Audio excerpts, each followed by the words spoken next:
Hello there. Quiet week this for club football, but rest assured there are some big stories out there in the European papers. Item 1, strike. Last week we mentioned how Eric Abidal had managed to unite for once the ever-contrary Catalan and Madrid press. He pulled off this feat, like a clumsy leper, by announcing that he had a liver tumour. Well, this week, with Abidal recovering well, you'll be glad to know from his operation, Spanish clubs have done it again by announcing industrial action. Yes, Spain's top sides, or most of them, say they won't play the next round of Liga games unless the government agrees to change a law passed in 1997 that guarantees Spanish viewers one free-to-air Liga game each weekend. Clubs want them all to be pay-per-view.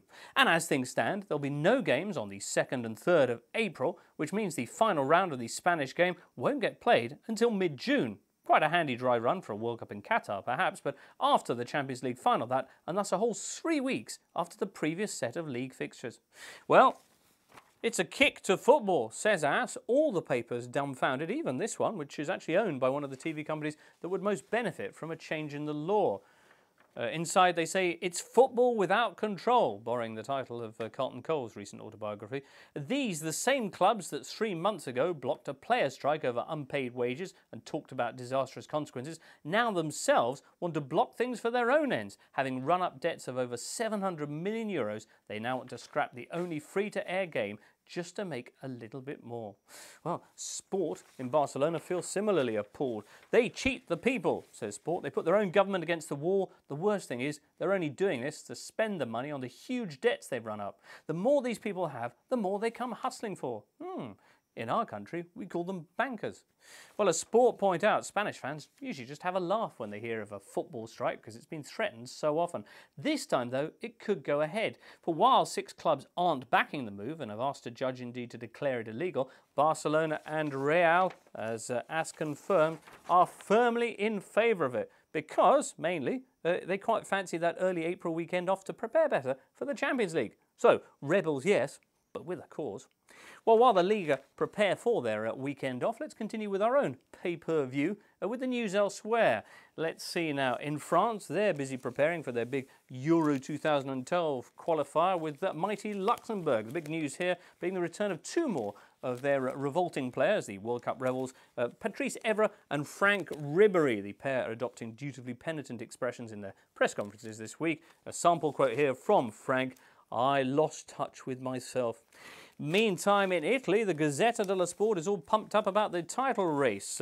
It's an exaggerated run-in, they say. Milan, Inter and Napoli just 3 points apart, with the Milan derby coming up next. While in the capital, the Corriere dello Sport is counting the days to the takeover at Roma. Boston businessman Tom Di Benedetto is in town, they say. The sale should go through on Monday. Carlo Ancelotti should be the new manager.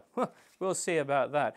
In Germany, meanwhile, yet more managerial upheaval. Bundesliga now hiring and firing with the best of them, with the latest change: Christoph Daum, who's just come in at Eintracht Frankfurt, replacing Michael Skibbe.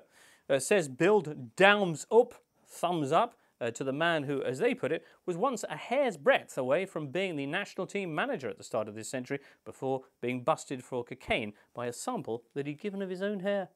Meantime, Felix Magath, fired last week by Champions League quarter-finalist Schalke for being socially incompetent, is back. Yes, having worked himself up into a lava, Magath emerges, flies on him, as manager of Wolfsburg, replacing Pierre Littbarski, who'd replaced in turn Steve McLaren. All in all, it makes 11 coaching changes this season, which in an 18-team league is not bad going. Among the many concerned, though, over this sudden lack of conservatism is Oli Kahn, the veteran goalkeeper, giving a cheery interview in Thursday's Bild in which he accuses clubs of firing people because they've got fidgety, and also spares a thought or two for his old friend Jens Lehmann, now back at Arsenal, of course. "Some people just don't know what to do with themselves after they retire," he bellows sympathetically. "This is above all a symptom of the Premier League's Torhüter malaise." That's goalkeeping sickness to you and me. Well, there you go. That's it for our paper review for another week. We'll be back in 7 days' time next Friday, so hopefully you'll be joining us then.